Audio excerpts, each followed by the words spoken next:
Pondo ng mga barangay at SK binusisi sa committee hearing ng Sangguniang Bayan ng Mangaldan. Sundan sa report ni Joan Punsoy.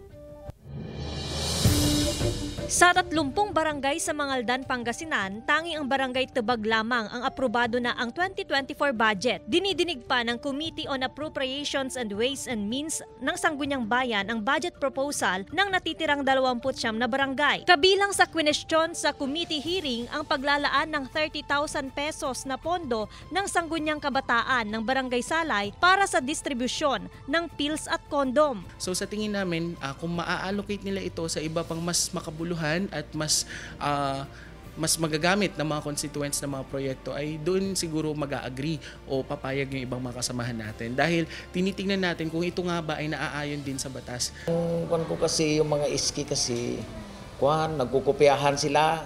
O kaya ganon sa ibang barangay. Ganito yung ginawa ko, approve naman sabi ganon. Kaya ganon na lang siguro ba, parang kinopya ba? Kami hindi kami condone approve kasi mantakin mo, mga kabataan pa yon.